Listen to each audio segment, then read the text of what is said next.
शुक्र ग्रह के लग्न कुंडली में विविध भावों में बैठने से जातक को उसका क्या फल मिलता है, इसका फलादेश क्या होता है, इसकी समझ पिछले 4 वीडियो से मैं कर रहा हूँ।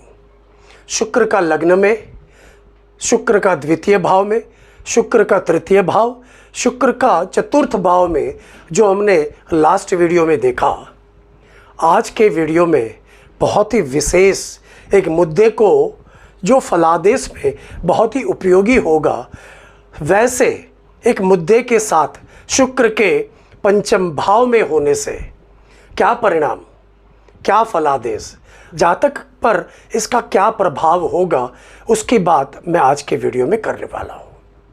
शुक्र हमने बहुत ही अच्छे से समझ लिया है कि वो कामनाओं का कारक है। शुक्र की जो 2 राशियां हमने देखी, एक वृषभ राशि और एक तुला राशि, इसका भेद आज बताने वाला हूँ। वृषभ राशि जो है वो अर्थ त्रिकोण की राशि है और तुला राशि जो काम त्रिकोण की राशि है।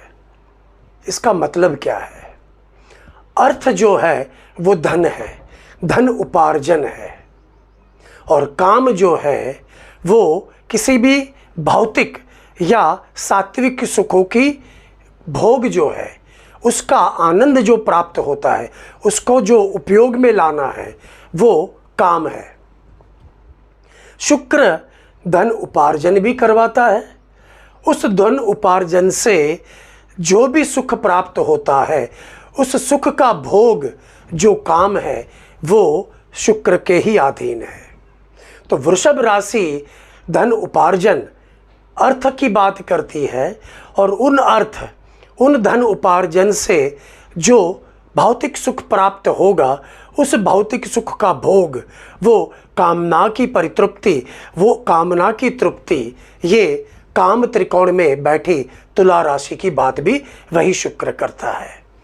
तो एक ही शुक्र भौतिक सुख साधन में लिप्त रखेगा तो बंधन में बांध करके इसी दुनिया में, इसी जन्म मरण के चक्र में हमें घूमते रहना पड़ेगा। और वही शुक्र अलग प्रकार के सुख की प्राप्ति कर करके उस सुख से मोक्ष की प्राप्ति की ओर भी ले जाता है। तो हर ग्रह के हमें 2 पहलुओं को हमेशा समझना है, एक जो हमें बंधन में डालता है और एक जो इस बंधन से मुक्त करवा करके मोक्ष की ओर ले जाता है। तो यही है ग्रहों के विविध राशि में बैठने का भेद। ग्रह किसी एक राशि में बैठेगा तो वो भोग में लिप्त करवा देगा, और ग्रह वही किसी एक और राशि में बैठता है, किसी एक विशेष राशि में बैठता है, तो वो भोग का त्याग करवा करके मोक्ष की ओर ले जाएगा। यही परिप्रेक्ष्य ग्रह की उच्च राशि और उससे विपरीत राशि में ग्रह के बैठने का सही समझ है। उच्च का ग्रह शुभ परिणाम देगा, नीच का ग्रह, जो मुझे बोलना नहीं चाहिए, ग्रह कोई नीच का बोलने में शब्द प्रयोग ठीक नहीं है, तो वो इससे विपरीत राशि में बैठे तो वो अशुभ परिणाम देगा। इसके पीछे ऋषि मुनियों की वेद में शास्त्रोक्त समझ कुछ और थी। उच्च का ग्रह बंधन से मुक्त करके मोक्ष की ओर ले जाता है, वहीं उसकी विपरीत राशि में बैठा ग्रह बंधन में बांध करके इसी जन्म मरण के चक्कर में हमें डालते रहता है। और यही है उच्च रश्मि बल कि ग्रह जितना अपने उच्चत्व की ओर जाता होगा, उतना वो मोक्ष के परिप्रेक्ष्य में बात करेगा, और वही ग्रह उच्चत्व के दूर उससे विपरीत राशि में जाता होगा तो ये बंधन में बांधने की बात करता है। ये भेद फलादेश में उपयोग अगर नहीं किया तो ग्रहों का सही परिप्रेक्ष्य, सही आकलन इस हम नहीं कर पाएंगे। देश काल की हम बात कर रहे हैं। देश काल यही है कि आज के परिप्रेक्ष्य में, कलयुग के परिप्रेक्ष्य में हमारी क्या कामनाएं हैं।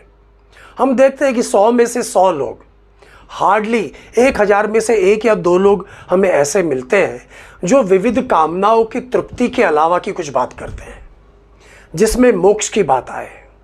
बाकी अमूमन हम अपने स्वार्थ की, काम की तृप्ति की ही बात करते हैं, जो हमें लगातार बंधन में बांधे रखने की बात होती है। तो ये परिप्रेक्ष्य हमें किसी भी ग्रह के विविध राशि में बैठ करके क्या परिणाम, उस कारकत्व, उन ग्रहों के कारकत्व में क्या बदलाव आएगा, ये सबसे पहला फलादेश में हमें ध्यान में रखना है। अब आते हैं शुक्र के पंचम भाव में बैठने से इसका क्या फल मिलेगा। शुक्र संबंधों का कारक है।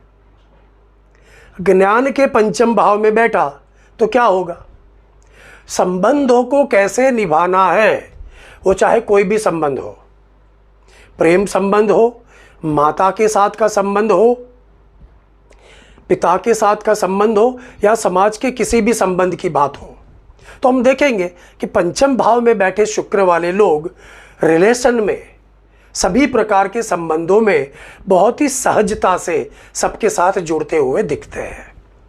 वहीं प्रेम संबंध भी आ जाता है, क्योंकि शुक्र प्रेम, रोमांस का भी कारक है, प्रणय का कारक है।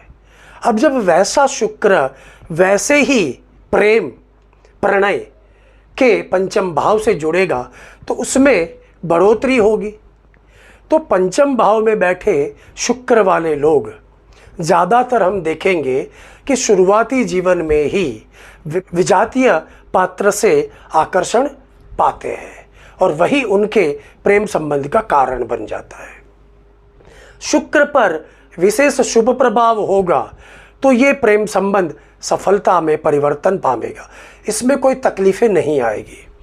पर शुक्र, पंचम भाव में बैठा शुक्र जो प्रेम संबंध को बढ़ावा देता है, प्रणय को, रोमांस को बढ़ावा देता है, उस पर नकारात्मक प्रभाव होता है, तो ये प्रेम संबंध में सफलता नहीं देगा। ये बात हमें भाव फल सिद्धांत से देखनी पड़ेगी। पराशरीय, जटिल एवं सरल सिद्धांतों से इसका आकलन करना पड़ेगा। ज्ञान के पंचम भाव से जो कला का कारक ग्रह शुक्र जुड़ता है, तो हर कला में उत्कृष्ट ज्ञान ये जातक अपने आप में पा लेता है। मतलब अगर डांस हो, नृत्य कला हो, तो भारतीय क्लासिकल डांस इतना टिपिकल है कि उसका अगर डेप्थ में ज्ञान ना हो तो इसको समझ पाना ही मुश्किल है, नामुमकिन है। पर कला का कारक शुक्र ज्ञान के उस पंचम भाव, कला के उस पंचम भाव से जुड़ेगा तो ये नृत्य कला, संगीत कला, चित्रकला, पाक कला, जिसको कहते हैं रसोई बनाने की विशिष्ट कला, ऐसी किसी भी कला में बहुत ही आसानी से हो जाता है। फिर वो किसी गुरु से उसकी विद्या प्राप्त करते हैं। पर एक बंदा, एक जातक जो शुक्र कहीं और जुड़ा हुआ है, वहीं एक और जातक जिसका शुक्र पंचम भाव से जुड़ा हुआ है, तो कला की जो विशेष समझ और कला की जो गहनता जो है वो यह जातक भली भांति समझ पाएगा। संवारना, सजाने की जो बात है, अच्छी तरह से संवारने की या सजाने की बात है, वो ऐसा शुक्र भली भांति जानता है। और इसीलिए पंचम भाव में बैठा शुक्र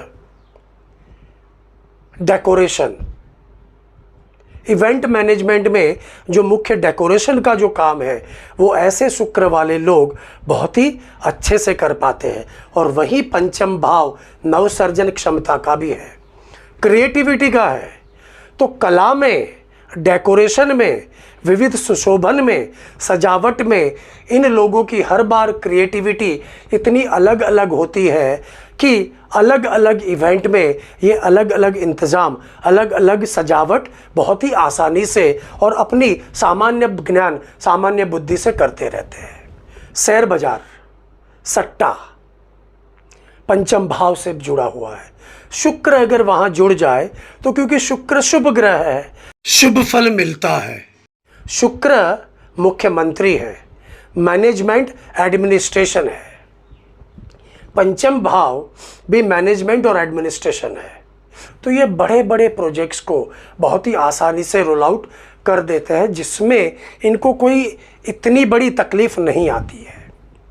शुक्र जो कॉस्मेटिक्स, सुगंधित पदार्थ, भौतिक सुख साधन शुक्र से जुड़े हुए हैं, वैसा शुक्र पंचम भाव जो ज्ञान का भाव है, विद्या का भाव है, इससे जुड़ेगा। तो आज के परिप्रेक्ष्य में देखो, कॉस्मेटोलॉजी, इंटीरियर डिज़ाइनिंग, ऐसी इतनी विद्या शाखाएं हैं जिसमें ये लोग मास्टर हो जाते हैं। संतान की अगर बात करें, पंचम भाव संतान भुवन है। संतान के भाव को शुक्र अगर प्रभावित कर रहा हो, पंचम भाव में शुक्र अगर बैठा हो, तो संतान भी शुक्र प्रदान हो जाते हैं। पंचम भाव ज्ञान का है, ज्ञान से ही धर्म की गहराई समझ में आती है। तो ये जो पंचम भाव में बैठे शुक्र वाले लोग हैं, मंत्र को, स्तोत्र को, भजन को राग में गा करके अपनी भक्ति किया करते हैं। तो इस तरह से पंचम भाव में बैठे शुक्र के इसके अलावा भी बहुत सारे फल मिल सकते हैं।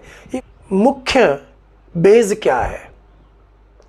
ग्रह का कारकत्व, जिस भाव से जुड़ेगा वो ग्रह उस भाव को कैसे प्रभावित करेगा, वही फलादेश में हमें देखना होता है। ये था पंचम भाव में बैठे शुक्र का फल। जय श्री कृष्ण, जय श्री राम।